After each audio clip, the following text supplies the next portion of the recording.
Well, hello everyone and welcome. My name is Sharon Bonney. I'm the Executive Director for the Coalition on Adult Basic Education. And it's my pleasure to welcome you to today's webinar, Professional Organizations and State Office Relationship Building.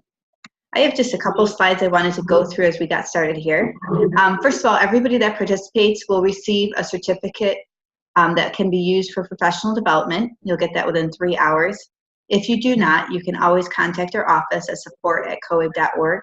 But this is part of professional development that we offer to the field and to state leaders in particular. Okay. Next, I wanted to let you know that the resources that are shared here will also be available on our Adult Educators repository. I'll put the link that's up there on the screen in the chat box as well in just a minute. But you can upload and download material from the repository, and it's a great way to share best practices. Additionally, I wanted to share with you that right now, COAB and the National Council of the State Directors have been working together on a public awareness campaign, and it's called Educate and Elevate. We've had over 50,000 legislative contacts with the field since April 1st, so really, really exciting. You can learn more and you can participate at educateandelevate.org. I'll also put the link for that into the chat box in just a minute as well. We hope that everybody will take the time to join us this spring. We'll be having a national conference March 25th through the 28th in Phoenix, Arizona. We will have a leadership strand there at the conference, and that's with thanks to the state directors as our partners on that project as well. There will be over 30 strands to choose from, including workforce strand, CTE strand, and a new adult learner strand. So there really will be something for everybody. I also want to take a moment to highlight the fact that we have a new ambassador training initiative that's funded by Dollar General Literacy Foundation. If you have not received information on this, please let me know. We do have some funding that's available to bring in teens to be trained on how to do better advocacy. So we're really delighted with this, excited about it. We will have, like I said, an adult learner strand for the first time ever at our conference, and we do have an advocacy strand as well. I also would just like to take a moment to highlight that we have a wonderful partnership with the National Council of the State Directors of Adult Education. And we have together here with us Patricia Tyler, who is the Executive Director for the State Directors. So I would like to turn this over to Patricia for a few comments at this point. Pat.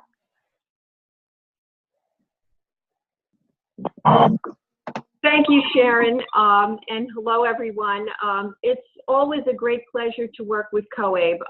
This partnership on the Educate and Elevate campaign has had a great impact already. The combined numbers of state directors and state associations and providers just has a huge, huge impact on what we do as adult education, and working together has just been fabulous, which really is the theme of today's webinar. And I'm really delighted that COAB is sharing this presentation from the Maryland Association for Adult Community and Continuing Education. Salute my colleagues from MACE for their ongoing support of the State Administration of Workforce Development and Adult Learning Programs in Maryland, by providing professional development, advocacy, and a forum for the state administration and the providers to come together. I am the former state director of adult education in Maryland, and I assumed that role at the culmination of a long-anticipated major agency transfer. All of us at the state office and the leadership of MACE realized that we needed to go forward with a new model of collaboration that worked on behalf of the same ultimate goals for adult learning, but yet respected the different roles and the autonomy of the two organizations, particularly around the issues of advocacy. I look forward to hearing from my Maryland friends and hope that other states will learn from the work that MACE is doing. Thank you. Thanks so much, Pat. We really appreciate that. So Pat, as she mentioned, I mean, she's come up through the ranks. She was a teacher there in Maryland. She has then moved on to be the state director, and now she's the executive director for the state directors. And it's been just a fantastic partnership, and that's why we wanted to ask her to say a few words here at the beginning.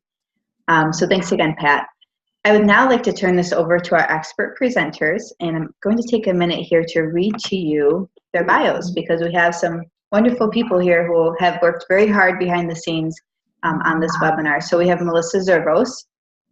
She's worked on WIOA and WIA funded adult education programs since 2002, first in a community-based setting and then a public school system. Now her role in Maryland in adult education is that she's a program specialist responsible for statewide professional development as well as grants. So thank you, Melissa. Melissa really took the lead on this for us. Then we also have Dr. Beattie. She's an educational leader, college administrator, and national presenter. Her areas of expertise include neuroscience-based teaching and learning, online faculty and student success, student retention, and educational leadership.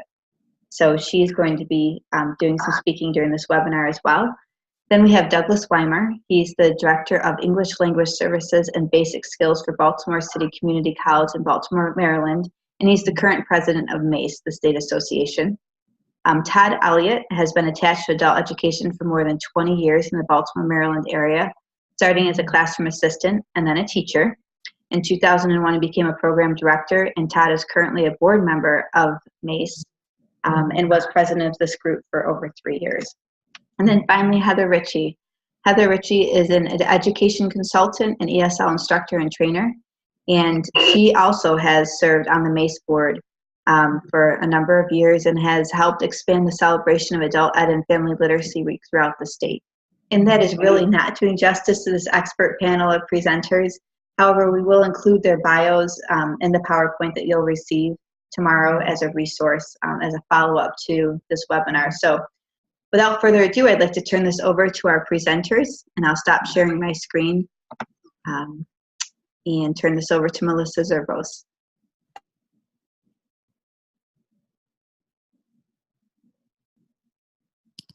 Thank you, Sharon. Sorry, I was getting my screen up.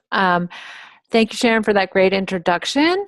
And I just want to welcome everybody. And as Doug was typing in the chat box, we'd love to hear where you're from and who's with you in the room. So if you want to type in the chat box who you are and introduce yourself and who's with you, that's super.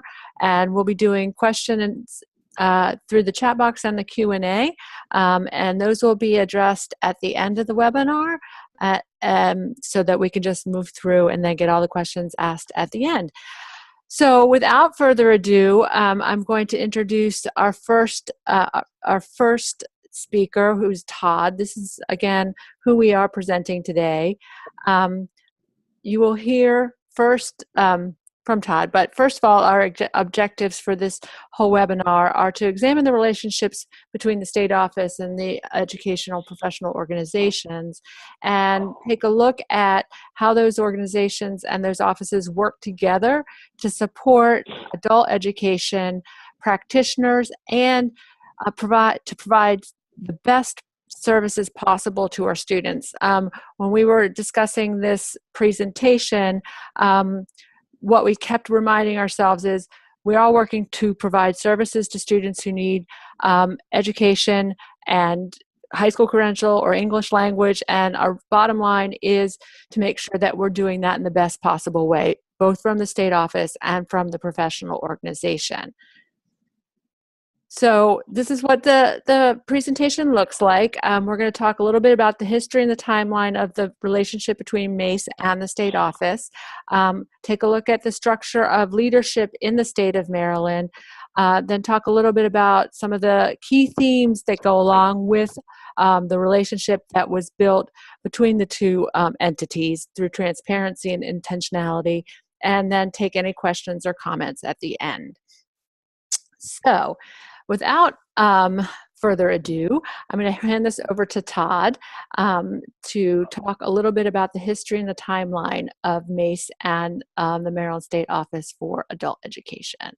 And that is our wonderful flag. All right, thanks, Melissa. Thanks, everybody, for being here today. I'm here to give a synopsis of about where we've been in the past and lead us up into where we've been in the recent past. MACE is an independent 501c3 organization. We earned that standing in 2007, but we were established in the 1980s, and we reasonably quickly formed around advocacy issues as well as professional development. The state office saw early on how significant the group could be and helped foster and encourage it to grow, and they became an integral part of our activities in many ways. Eventually, those lines became a little bit blurred between the nonprofit advocacy and professional development work we were doing, and with the state office and the state representatives' appearance at board meetings. And eventually, the board became a little uncomfortable with the extent to which the state was participating. And the board agreed to request a more distinct separation at that point. This was about probably 6 or 7 years ago. Up until that point, we always engaged and had a very friendly relationship with the state office. The state director at the time, of course, was key and integral to that, making all that happen. When the time came to communicate this, we articulated as clearly and politely as possible our perspective that having somebody at the board level from the state was a bit of a conflict of interest. Patricia Tyler was part of that leadership at the time, and they agreed and acknowledged that that was indeed the case, in part because we spent a lot of time advocating for state funding.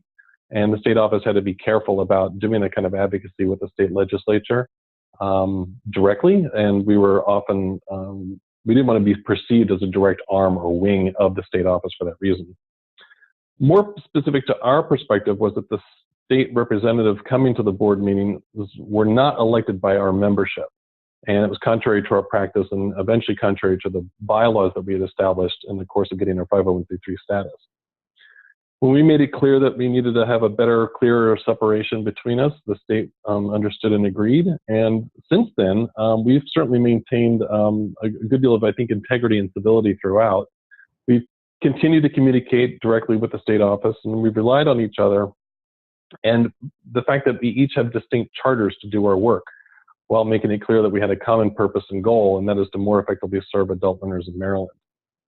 In 2008 through 2010 or so, we went through a transition of state agencies. We moved from the Maryland State Department of Education to the Department of Labor, Licensing, and Regulation. And Patricia Tyler took over leadership at that point at the state office level. And she was really key. I want to give her public kudos for helping maintain the connection and the relationship that we had with the state office, and really enthusiastically embracing Mesa's role at the state level and making sure that we were still part of the conversation at that point. Mesa's always played a role in statewide efforts along the lines of the state action group that was required by law, certainly required by federal law for the funding, and so we've always had a role in that as well. And given the transition from one state agency to the other, we maintained that this, quote, new relationship really didn't change much. And luckily that was with Pat Tyler's continuing legacy. And I think from here, I'm going to turn it back to Melissa, and she's going to talk about that leadership and that structure. Thanks, Todd. Yes. Here in Maryland, we have a structure of leadership in our adult education programs that I think is a little unique, that not all states have. We, as Todd said, are out of the Department of Labor and Licensing. We have a state education office for adult ed. We have an office that manages grantees and the professional learning for our grantees.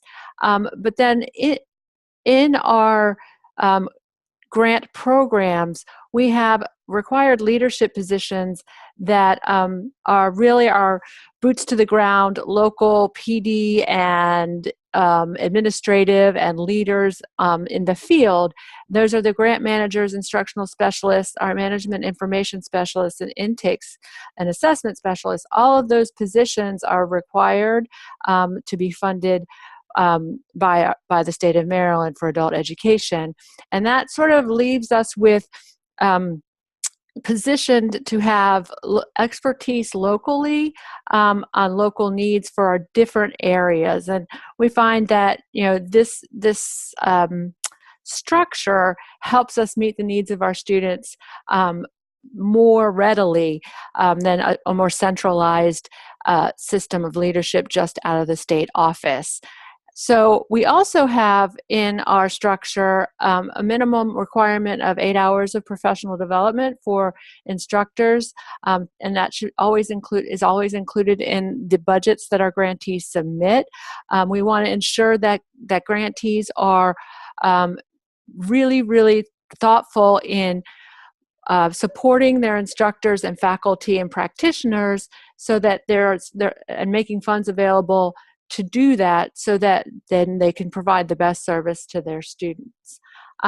Additionally, we really, I guess, want to drive home that there are a variety of different ways to support professional learning, and we encourage programs to look at ways to do that meet their local program needs through that leadership team.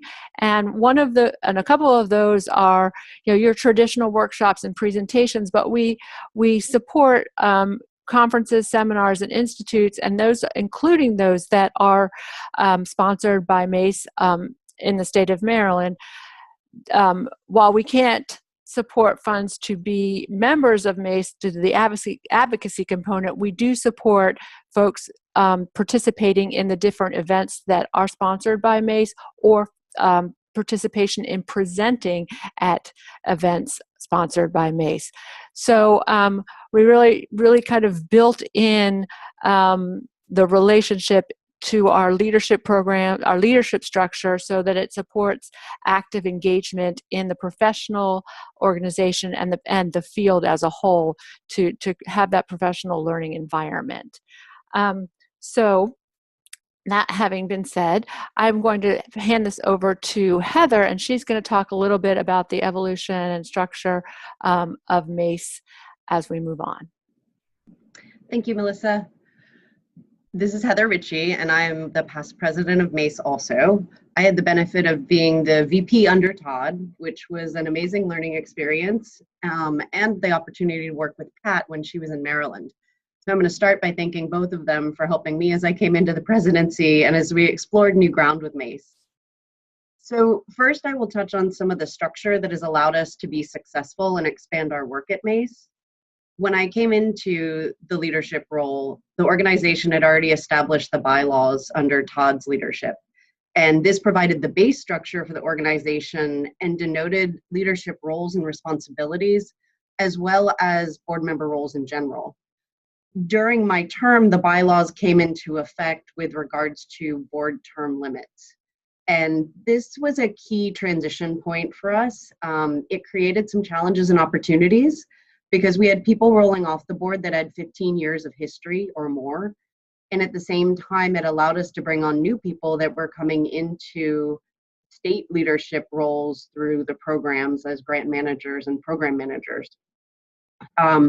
The main challenge was to make sure we established a process for new people taking over roles and tasks and passing on the history. This led to an opportunity to solidify what work we wanted to focus on, and I'll touch on that in a minute with the strategic plan. But the immediate piece was it resulted in the board creating a rubric for skills and areas of interest for board members that allowed us to make sure we were representing all of our constituent members. So we looked at teachers, administrators, what their roles were. We looked at whether they were state-funded organizations or non-state funded. We looked at Maryland as a geographically long state, and so are we making sure that everybody from different counties is represented, as well as bringing on people with diversity and interest areas. So advocacy, event planning, member recruitment, nonprofit management. Those were some of our key pieces.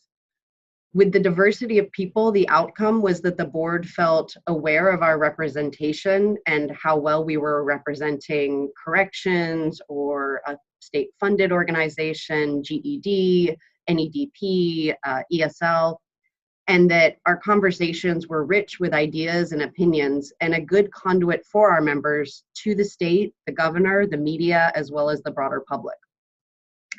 So another opportunity from the board transition was that we began relationship building in earnest at the state level with our new board members. And this allowed some new conversations to happen on different topics than had been explored before, and also allowed us to revisit some older topics with new ideas. The balance of people being on the board for a few years and then having new people consistently coming in was something that really helped MACE. I would say, from what I understood of the history, having people with very long-term limits or terms where they stayed on the board for 15 years or so really helped us start the organization. But then, as with any nonprofit, it's best practices to have people rotate in so that you constantly have space for these new ideas. In addition to that, we had an annual plan that we normally put together to say, okay, what are we going to do for the year based on a retreat that we would have in August? And we decided to expand that to a strategic plan. We started first with having Todd and I present trainings to the board to talk about what their role is as a board member and also their fiduciary responsibility. What we found was that this helped people see the board not as a committee for work that might be required by the state, but as an organization on its own that could make choices about where to spend time and what would most benefit the members. And another move we made was that we conducted a survey of all of our members, and that had been done in the past, but we did a new one and we wanted to say, okay, what do people want now? And we took that information to guide our work. And with these new ideas and initiatives, we created a longer term plan of 3 years. And that allowed us to whittle down the so many ideas that we received into the really critical, important ones. This resulted in a committee structure to achieve all the goals that we wanted to over the 3 years. And those committees ended up being the nonprofit management one, like nonprofit structure for what we needed for databases and how we were doing our financials. Then we had one that was focused on advocacy and communication. And that was for outward facing communication to the state, to media. And then we had one that was on member recruitment that was focused on internal communication, as well as trying to recruit new members. And then our last one was professional development, which was our annual conference, as well as our regional professional development events, which we usually had 1 or 2 of each year. So all of this structure assisted in creating a space for grantees and non-grantees to talk about key issues, whether it was funding, the structure, the professional development ideas that were coming out. We were able to come together as a collective to share ideas with the state, the governor, the community. We could advocate when state employees could not. Our positive relationship with the state allowed us to run some ideas by them before we more broadly presented them, and allowed everyone to share their thoughts in, you know, what we turn into adult ed as a safe space. People could have differing opinions and have that conversation. And that was really appreciated from my understanding. And so overall, my comments can be summed up as the structure gave us more freedom to explore and focus on what our members wanted. It allowed us to accomplish more, and it provided a space for relationship building with the state, which has continued and has been amazing. So I will stop here and thank Melissa for coordinating us, and Ellen and Doug for taking the baton of MACE leadership. Ellen and Doug, I'm over to you. Okay, hello everyone. This is Doug Weimer. I am the current board president for MACE, and I'm going to be starting the discussion on our key themes, transparency and intentionality. The MACE board, as you previously heard, has spent a considerable amount of time over the years laying the groundwork for where it is today, and also for the current relationship that we have previously with the Maryland State Department of Education, and now with the Department of Labor Licensing and Regulation with the state office. That current relationship centers around 2 key themes: transparency and intentionality.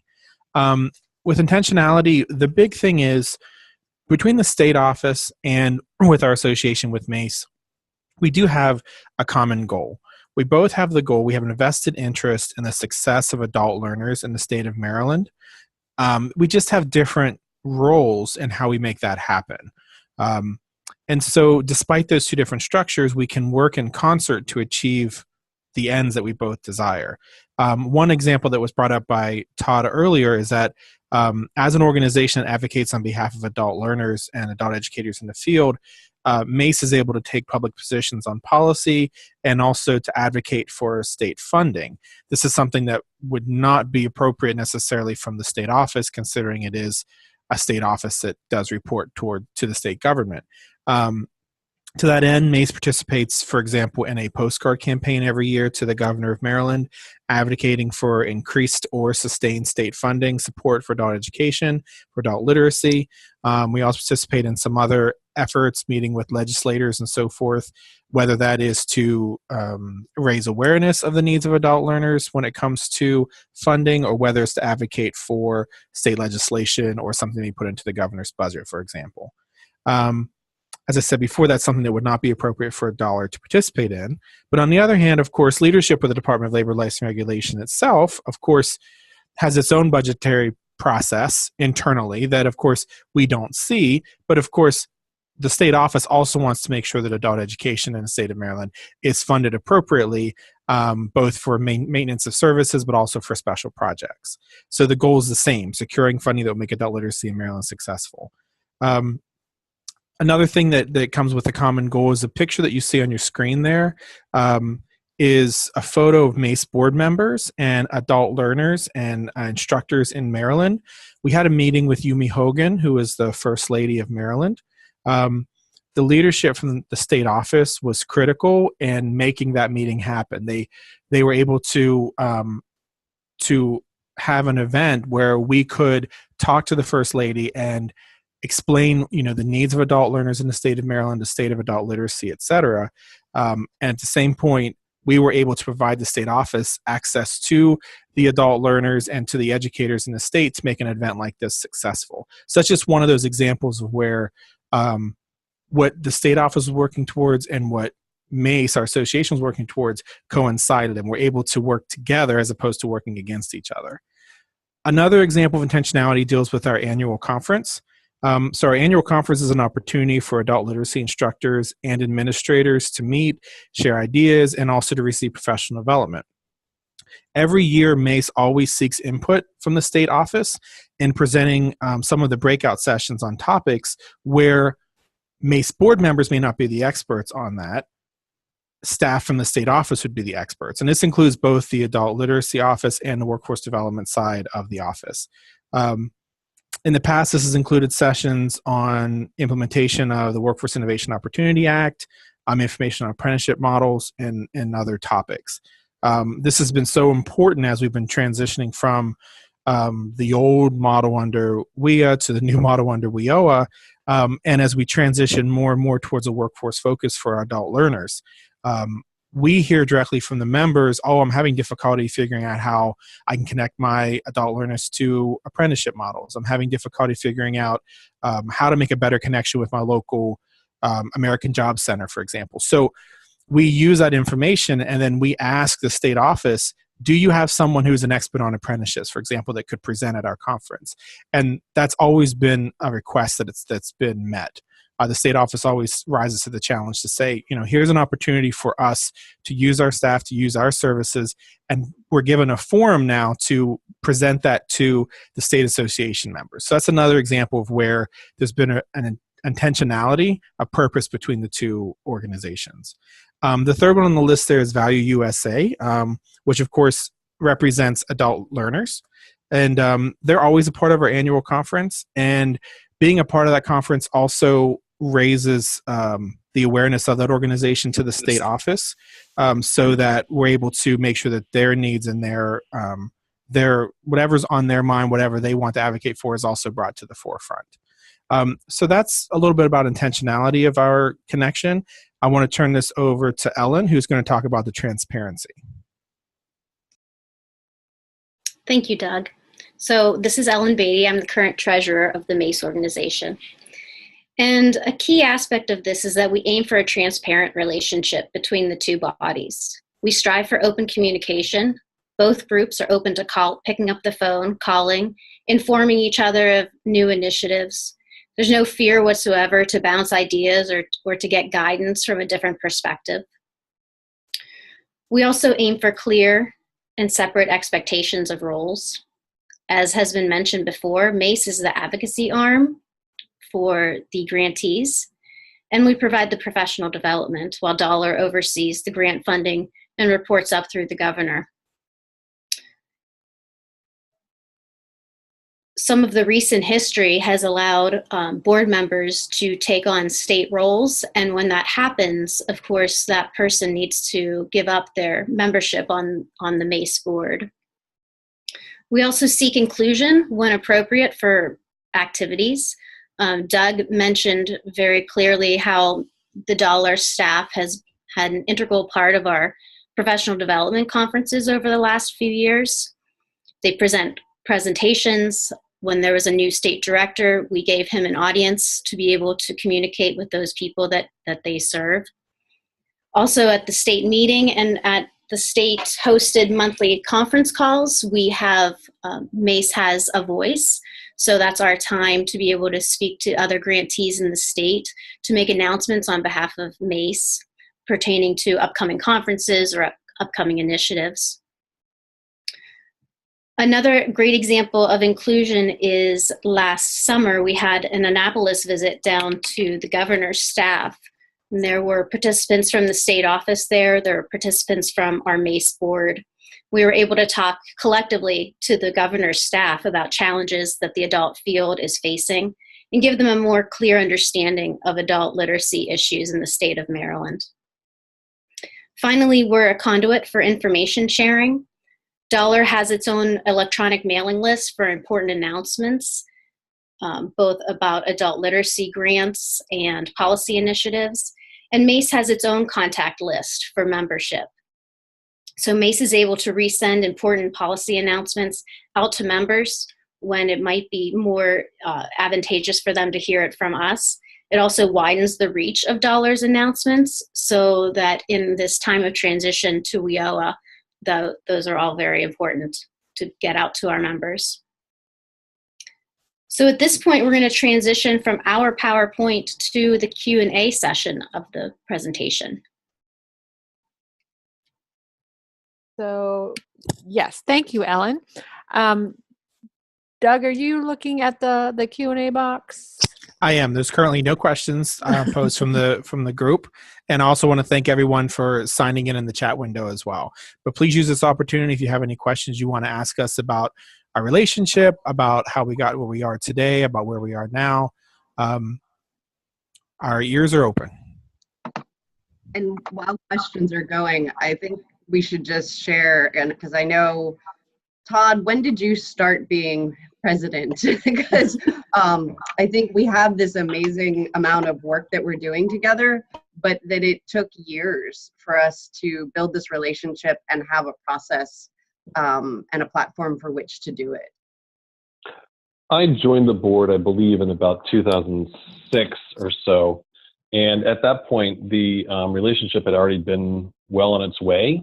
So I can't speak to the actual genesis of when and how that started, but I do know that Patricia Bennett, our former state director, was closely tied into most things adult education in the state of Maryland, and MACE was just integrally part of that to begin with. So I'm not sure how much I can speak to sort of where it came from. It's always sort of been that way to begin with. So it's kind of a little misleading to think that we ever had a bad relationship or that it's ever been anything different than what it is now.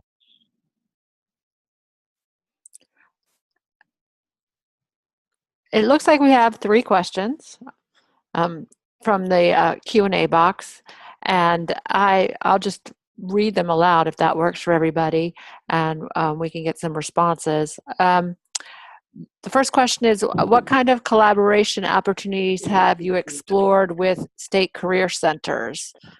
That's a great question.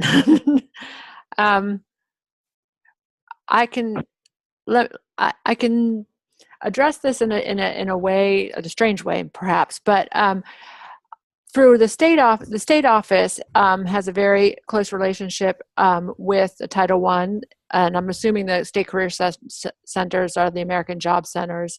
And they have been really integral in creating professional development, professional learning atmosphere across both titles. And we actually have a WIOA professional development work group where we're working on that kind of collaboration and opportunities with the American Job Centers across the state. So through this work group, we are trying to figure out what we need to do, what we're already doing, and how we can build a collaboration between those two partners. And I hope I'm answering that question. We have just started to do needs assessment and look at what different sides of the equation are offering so that we can share information. And right now we're sharing it through a calendar of events so that we all know what's going on in each. The second question, Melissa, yes. before you move on, I would also say that MACE, through the committee structure, that was one of the focus areas that we said we wanted to expand participation in our state association. We also had other areas such as youth, and I'm trying to think of a couple others, but we had about 7 areas. Mm-hmm. And we reached out to different groups. Agencies. Yeah, agencies in the county, mm-hmm. and basically offered to have them present at our conference, to have them come and attend so they could hear kind of what the key issues were that we were facing. And I believe they invited us also to a couple events that they had. Additionally, on that work group, we did have representation from MACE as well. So we had a board member on the implementation committee last year.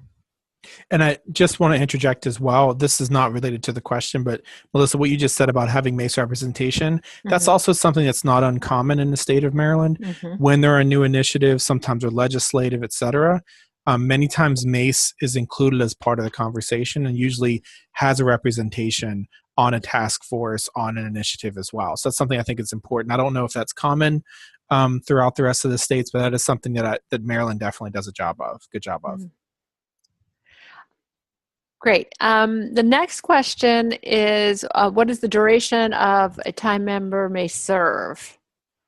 So currently, MACE board members are elected to 2-year terms, and they are allowed to then be reelected for a total of 3 terms. And then that's the term limit on someone unless they are elected to an executive committee membership, for example, they're the president or vice president, et cetera.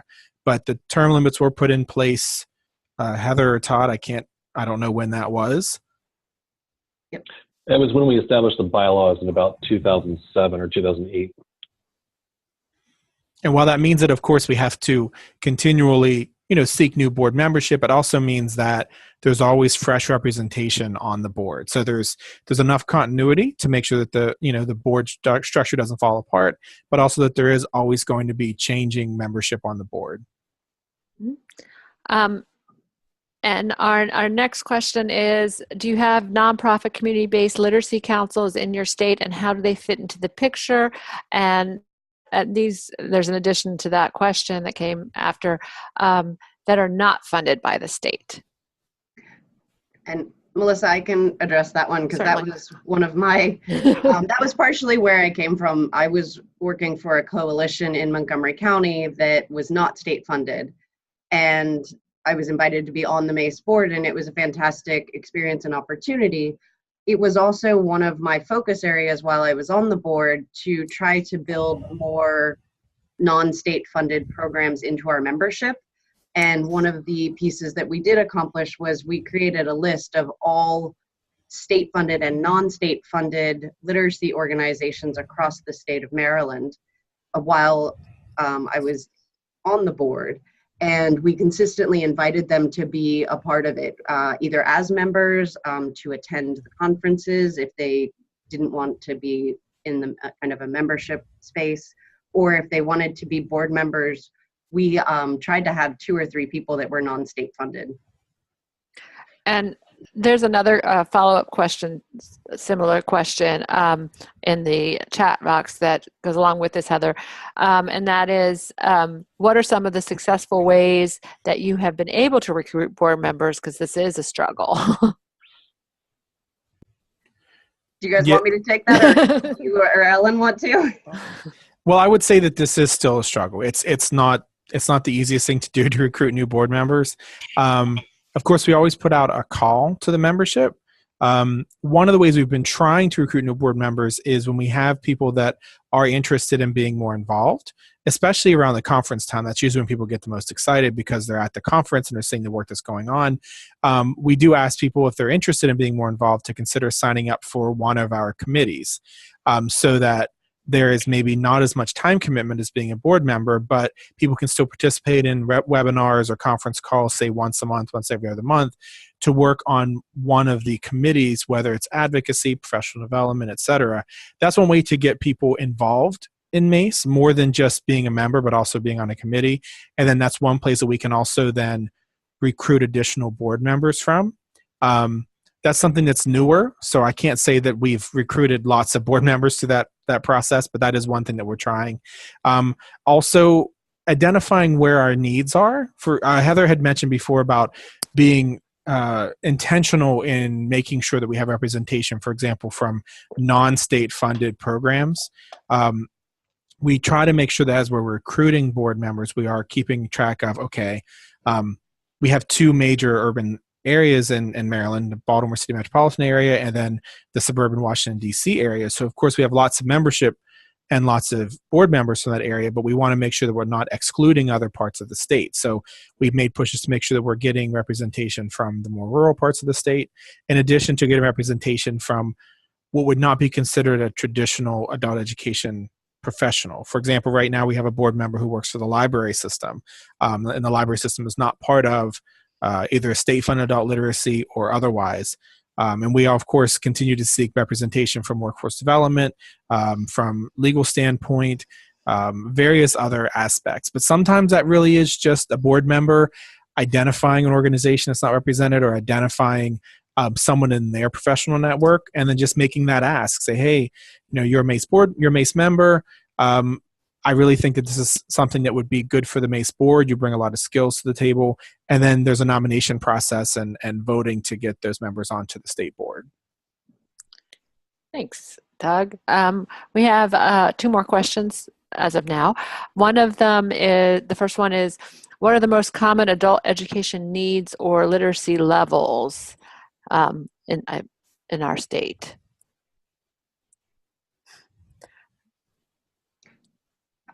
I'll jump in with just Montgomery County. Basically, I would say it depends on the county in our state, and Montgomery's needs are strongly ESOL related. We have, how many does Montgomery College serve, Melissa? They serve 10,000 students a year, right, almost, around. And then we had an additional 5,000 being served by the Literacy Council of Montgomery County and all the non-state funded programs, which there were about 60 programs in Montgomery County serving just ESL. I think Prince George's is also pretty heavily ESL, but then you have the Eastern Shore in Western Maryland, which is more adult ed GED from what I understand.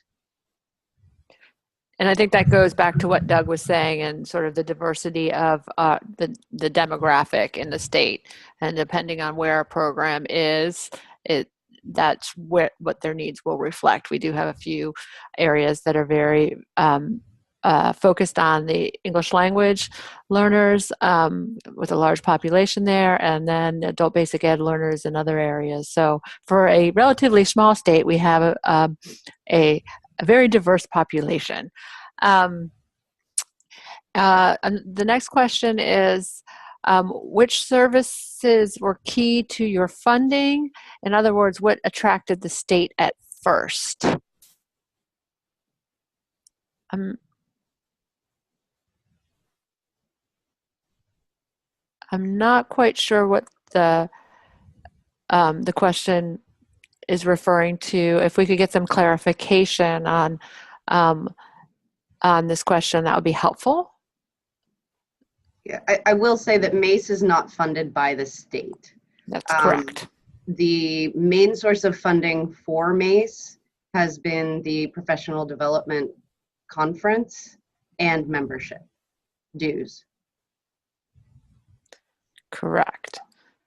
And there's an addition to this question. And is there any attention paid to learning disabilities and funding assessments for the poor?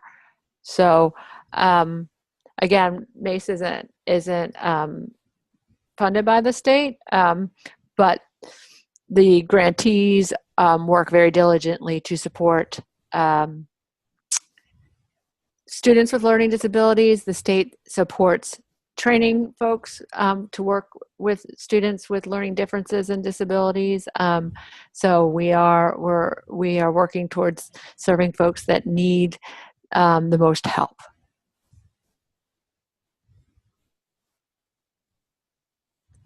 All right. The other thing that I just would say that's a little extra is that the MACE Maryland website, which is MACE, MAACCEMD.org,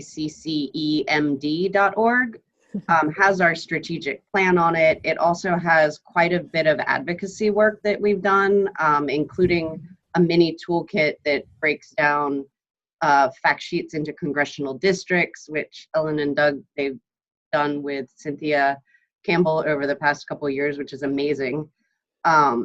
And so if you want more information and kind of more details about some of the work that we've done, I would suggest you go to that website, but just be careful because Michigan also is mace.org. I think also Missouri. Oh, is it Missouri? I think it's Missouri. Yeah. Yeah. So it's macemd.org. Thanks. All right. And just for everyone's information, I typed the website address into the chat window. So that's the next question. I'll also answer it by text on here as well, so everyone has it. Yeah, Doug's typed the website in. So they have a lot of great information there. And don't forget that MD at the end. All right. Sharon, I think we're good with questions. Excellent. Well, I just want to thank you all for taking the time to join us, and a special thanks to Melissa and all of the folks that you put together here from the MACE team who provided this information. I know from our standpoint, this is very much needed. I'm really looking forward to sending this information out to all the state associations and state agencies out there. So even though we only had 100, and I think at one point we had 104 people on, we'll be making sure that it gets out to every single state agency and every single state association, all with the intention to showcase the great work that MACE is doing and to be showing that there are many great examples out there of state associations that are partnering and working well with the state agency, and that it's really important that we do so in order to move the field forward. So my thanks to you all, to the panelists, and then of course to all the state leaders who took the time out of their day to join us today. Thank you, Sharon, for having us. My pleasure. Did we have anything else before we go? I don't think so. Okay, thank you, everybody. Thank you. Thank you. Thank you. Thank you. All right, bye now.